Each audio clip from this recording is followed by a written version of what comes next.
നമസ്കാരം. തെരുവിലെ തിരഞ്ഞെടുപ്പ് ചൂടിനേക്കാൾ 10 മടങ്ങ് രാഷ്ട്രീയ ചൂടിൽ തിളച്ചുമറിയുകയാണ് സാമൂഹിക മാധ്യമങ്ങൾ.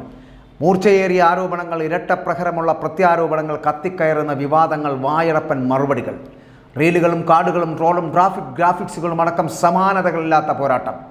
സമൂഹ മാധ്യമങ്ങളിലെ പോരാട്ടത്തിന് യുദ്ധപ്പുരകൾ തന്നെ പാർട്ടികൾ സജ്ജമാക്കി കഴിഞ്ഞിരിക്കുന്നു എന്ന് വേണമെങ്കിൽ നമുക്ക് പറയുകയും ചെയ്യാം. CPM-നും കോൺഗ്രസിനും BJP-ക്കും അടക്കം സാമൂഹിക മാധ്യമ സേനകൾ ഉണ്ടെങ്കിലും തിരഞ്ഞെടുപ്പായതോടെ പ്രത്യേക ദൗത്യമുള്ള വാർ റൂമുകളായി മാറിയിരിക്കുകയാണ് ഇവയെല്ലാം. സംസ്ഥാന തലത്തിൽ മാസ്റ്റർ വാർ റൂമുകളും മണ്ഡലാടിസ്ഥാനത്തിൽ സാറ്റലൈറ്റ് സെല്ലുകളുമായി അടക്കം കൊടുമ്പിരിക്കൊള്ളുകയാണ് ഡിജിറ്റൽ പ്രചരണം എന്നുള്ളത്. വല്ലാത്ത രീതിയിലെ പ്രചരണം. Cyber പോരാട്ടത്തിനുമുണ്ട് party line. 8 വർഷം മുൻപ് മുതൽ തന്നെ CPM-ന് വ്യവസ്ഥാപിതമായിട്ടുള്ള സൈബർ പോരാട്ട മുറികൾ ഉണ്ട് എന്നുള്ളതാണ് വസ്തുത. CPM എന്ന പേരിൽ പ്രവർത്തിച്ചിരുന്ന പല ഹാൻഡിലുകൾ തിരഞ്ഞെടുപ്പായതോടെ LDF എന്ന മുഖവും മേൽവിലാസവും പരിഷ്കരിച്ചുകൊണ്ട് അവരുടെ ഇടപെടലുകൾ നടത്തുന്നു. ഏജൻസികളെയൊന്നും ആശ്രയിക്കാതെ പ്രവർത്തകരെ ഉപയോഗിച്ചുകൊണ്ട് CPM സൈബർ മുറികൾ പ്രവർത്തിച്ചുകൊണ്ടേയിരിക്കുന്നു. പുത്തൻ തലമുറ അതിനോടൊപ്പം. തലസ്ഥാനത്ത് പ്രധാന വാർ റൂമിന് പുറമെ 20 മണ്ഡലങ്ങളിലും സൈബർ വിങ്ങുകൾ അടക്കം രൂപപ്പെട്ടിരിക്കുന്നു. ആശയവിനിമയത്തിനും മെറ്റീരിയലുകൾ കൈമാറുന്നതിനും എണ്ണമറ്റ വാട്സപ്പ് ഗ്രൂപ്പിൻ്റെ ശൃംഖലകൾ ഉണ്ടാക്കുന്നു. സർക്കാരിൻ്റെയും CPM-ൻ്റെയും നിലപാടുകളും പ്രതിരോധങ്ങളും അടക്കം പൊതു സ്വഭാവമുള്ള വിഷയങ്ങളാണ് പ്രധാന വാർ റൂം കൈകാര്യം ചെയ്തുകൊണ്ടിരിക്കുന്നത്. പ്രാദേശിക വിഷയങ്ങൾ മണ്ഡലങ്ങളിലെ സൈബർ വിഭാഗങ്ങൾ കൈകാര്യം ചെയ്യുന്നു.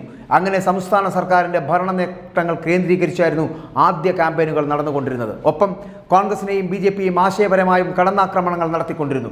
മണിപ്പൂരും പൗരത്വവും കേരള സ്റ്റോറിയും രാമക്ഷേത്രവും മുതൽ രാഹുൽ ഗാന്ധിയുടെ സ്ഥാനാർത്ഥിത്വവും K. സുധാകരൻ്റെ പഴയ അഭിമുഖങ്ങളും വരെ ആയുധമാക്കിയിരുന്നു CPM.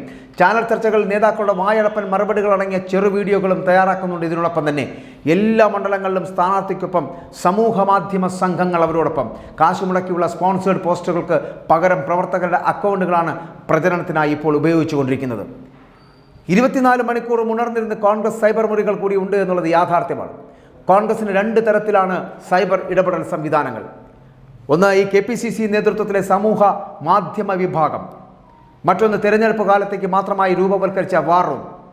ഇങ്ങനെ KPCC ഓഫീസ് കേന്ദ്രീകരിച്ചുകൊണ്ട് 2 സംവിധാനങ്ങളും ഇടതടവില്ലാതെ പ്രവർത്തിച്ചു കൊണ്ടിരിക്കുന്നു. KPCC ഓഫീസിൽ പ്രവർത്തിക്കുന്ന കോൺഗ്രസിൻ്റെ വാർ റൂമിൽ തകൃതിയായിട്ടാണ് കാര്യങ്ങൾ നടക്കുന്നത്. 24 മണിക്കൂർ ഈ സൈബർ ഇടം ഉണർന്നു പ്രവർത്തിക്കുന്നു എന്നുള്ളതാണ്. കേരളത്തിൽ സോഷ്യൽ മീഡിയയിൽ സജീവമായിട്ടുള്ളവരിൽ 98% ഫേസ്ബുക്ക് അക്കൗണ്ട് ഉണ്ട് എന്നുള്ളതാണ്. പെട്ടെന്നുണ്ടാകുന്ന സംഭവങ്ങളും പാർട്ടി നേതാക്കളുടെ പ്രതികരണവുമെല്ലാം വേഗത്തിൽ സാമൂഹിക മാധ്യമ പ്ലാറ്റ്ഫോമുകളിൽ എത്തിക്കുവാനുള്ള സംവിധാനം അടക്കം ഇതിനകത്ത് രൂപീകരിച്ചിട്ടുണ്ട് എന്നുള്ളതാണ്. നിലവിൽ കോൺഗ്രസ് പ്രകടന പത്രികയിൽ ഊന്നിയ ക്യാമ്പയിനുകളും സർക്കാരിനെതിരെയുള്ള കടന്നാക്രമണങ്ങളും രാഹുൽ ഗാന്ധി അടക്കം നേതാക്കളുടെ ആവേശ പ്രസംഗങ്ങളും എല്ലാം ഊന്നി വെച്ചുകൊണ്ടുള്ള പ്രവർത്തനങ്ങൾ. മറ്റൊന്ന് വിപുലമായിട്ടുള്ള ഡാറ്റാ ബാങ്കാണ് വാർ റൂമിൻ്റെ മറ്റൊരു പ്രത്യേകത എന്ന് പറയപ്പെടുന്നത്. ബൂത്ത് തലം വരെയുള്ള പ്രവർത്തനങ്ങൾ നിരീക്ഷിക്കുകയും പോരായ്മകൾ നിർബന്ധിച്ച് അല്ലെങ്കിൽ അതിനെക്കുറിച്ചുള്ള സംബന്ധിച്ചുള്ള പാർട്ടിക്ക് റിപ്പോർട്ട് സമർപ്പിക്കുകയും ചെയ്യുന്ന പ്രക്രിയ നടക്കുന്നു. കോൾ സെൻ്ററുകളുടെ ഏകോപനമാണ് മറ്റൊരു പ്രക്രിയയായിട്ട് നടക്കപ്പെടുന്നത്. സമയമറിഞ്ഞുള്ള കണ്ടന്റുകളുമായി എത്തപ്പെടുന്ന മറ്റൊരു പാർട്ടി എന്ന് പറയപ്പെടുന്നത് BJP-യാണ്. സമൂഹ മാധ്യമങ്ങൾ ഇടപെടലുകൾക്ക് വിപുലമായിട്ടുള്ള സംവിധാനമാണ് BJP ഒരുക്കിയിരിക്കുന്നത്. ഔദ്യോഗിക സോഷ്യൽ മീഡിയ അക്കൗണ്ടിൽ നിന്ന് ഓരോ വോട്ടർമാരുമായി നേരിട്ട് സംവദിക്കുന്ന രീതിയിലാണ് അവരുടെ ഇടപെടൽ അവർ ഒരുക്കിയിരിക്കുന്നത് എന്നുള്ളതാണ്. ഫേസ്ബുക്ക്, X, ഇൻസ്റ്റാഗ്രാം പ്ലാറ്റ്ഫോം മുകളിലൂടെ BJP സൈബർ വിങ് യുവാക്കളിലേക്ക് ഇറങ്ങുന്നു. സോഷ്യൽ മീഡിയയിൽ ആളുകൾ ഏറ്റവും അധികം സന്ദർശിക്കുന്ന സമയത്തെക്കുറിച്ച് കൃത്യമായി പഠനം നടത്തിയിട്ടുള്ള ഇടപെടലുകളാണ് BJP നടത്തിക്കൊണ്ടിരിക്കുന്നത്. BJP-യുടെ സൈബർ അംഗങ്ങൾ നടത്തുന്നത്. നിശ്ചിത പ്രായക്കാർക്കായി പ്രത്യേകം കണ്ടന്റുകൾ തയ്യാറാക്കുന്നു, വീഡിയോകൾ തയ്യാറാക്കുന്നു. വീഡിയോകൾ വൈറലാക്കുന്നതിന് പ്രത്യേക സംവിധാനം വരെയുണ്ട്. കേന്ദ്രത്തിൻ്റെ വികസന നേട്ടങ്ങൾ, കേരള സർക്കാരിൻ്റെ ജനവിരുദ്ധ നയങ്ങൾ എന്നിവ കേന്ദ്രീകരിച്ചുകൊണ്ട് ആദ്യഘട്ട പ്രചാരണങ്ങൾ തൊടുത്തുവിടുന്നു.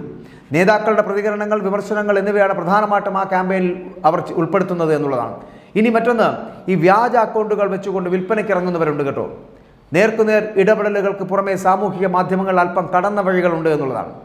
ഇതിനായിട്ട് സംഘങ്ങൾ തന്നെ പ്രവർത്തിച്ചുകൊണ്ടിരിക്കുകയാണ്.